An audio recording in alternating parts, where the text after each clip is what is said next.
नमस्कार मित्रांनो, काजल रेसिपीमध्ये आपले सर्वांचे स्वागत आहे। आज आपण बनवणार आहोत तांदूळ कुंदराची भाजी। ही भाजी सुरुवातीला मी खुडून घेणार आहे। आपण बघू शकता अशा प्रकारे ही भाजी मी खुडून घेत आहे।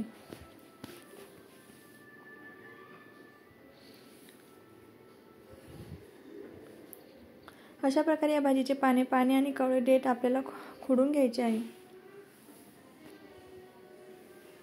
आता ही भाजी पाण्याने मी स्वच्छ धुवून घेतलेली आहे। आता कढईमध्ये तेल टाकून घेणार आहे। या भाजीसाठी आपल्याला आता वाटण लागणार आहे। त्यासाठी मी मिक्सरच्या भांड्यामध्ये शेंगदाणे, लसूणच्या पाकळ्या आणि हिरवी मिरची टाकून घेणार आहे आणि यांचे वाटण मी तयार करून घेणार आहे।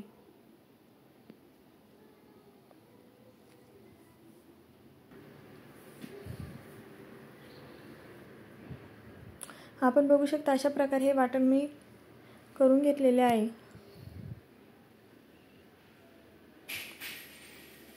हे वाटण थोडे जाडसर आपल्याला ठेवायचे आहे। आता कढईमध्ये तेल तापल्यानंतर आपल्याला जिरे टाकून घ्यायचे आहे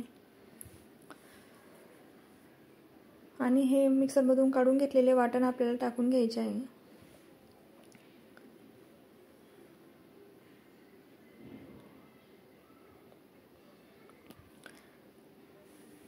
हे वाटण आपल्याला लालसर रंग येईपर्यंत परतून घ्यायचे आहे।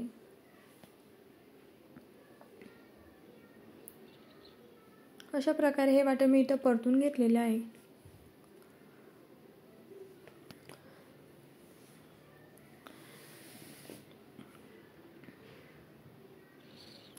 तांदूळ कुंदराची भाजी आपल्याला कढईमध्ये टाकून घ्यायची आहे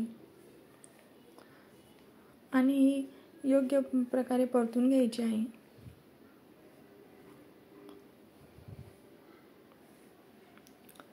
आता 2 ते 3 मिनिटं आपल्याला ही भाजी शिजू द्यायची आहे ताट ठेवून। अशा प्रकारे ही भाजी आपण शिजू दिलेली आहे। आता या भाजीवर आपल्याला मीठ टाकून घ्यायचे आहे। या भाजीमध्ये मीठ थोडे आपल्याला कमीच टाकायचे आहे आणि पुन्हा ताट ठेवून ही भाजी आपल्याला शिजवून घ्यायची आहे। आपली भाजी तांदूळ कुंदराची भाजी बनवून तयार आहे।